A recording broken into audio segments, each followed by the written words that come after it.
ফেরাউনের হেদায়েতের জন্য আল্লাহ তাআলা মুসা আলাইহিস সালামকে পাঠিয়েছিলেন। তিনি নানাভাবে তার ভাইকে নিয়ে দাওয়াত দিতে লাগলেন, কিন্তু ফেরাউন এই কথা মানে না।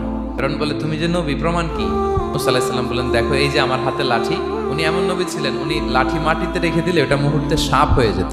মাটিতে তিনি লাঠি রাখলেন, এটা মুহূর্তে সাপ হয়ে গেল, যে এই যে আমি নবী। মানে না।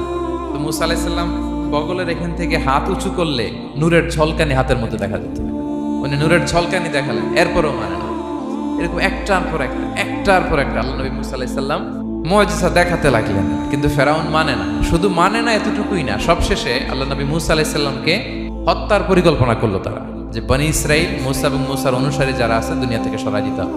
আল্লাহ নবী মুসা আলাইহিস সালাম বনি ইসরাইলকে নিয়ে বাঁচার জন্য ছুটলেন। ছুটতে ছুটতে সামনে লোহিত সাগর। দেখেন, একে তো আল্লাহর বিধান মানে নাই, এরপরে একটার পর একটা মুআজিজা আসলো, সেটাও মানে নাই। এখন নবীরে হত্যার জন্য ছুটছে। কি মনে হয় সীমালঙ্ঘন হয়েছে একটু? আল্লাহ বললেন, ফাআগরাকনাল আখারিন, আমি মুসা এবং বনি ইসরাইলকে বাঁচাই দিলাম, ফেরাউন সহ তার দলবলকে সাগরে ডুবাই মারলাম। শুধু ডুবাই মারে নাই, আল্লাহ বলে, ফালিয়াউমা নুনাজ্জিকা বিবাদানিকা লিতাকুনা লিমান খালফাকা আয়া। ফেরাউনকে লোহিত সাগরে তো ডুবিয়েছেই। আল্লাহ বলেন, ফেরাউন, তোর অনুসারী যারা পৃথিবীতে থাকবে, তোর চালাচামুন্ডা যারা থাকবে, তোর খালাতো ভাই, চাচাতো ভাই যারা দুনিয়াতে বেঁচে থাকবে, তাদের জন্য তোর লাশটারে আমি শুটকি বানিয়ে রাখলাম।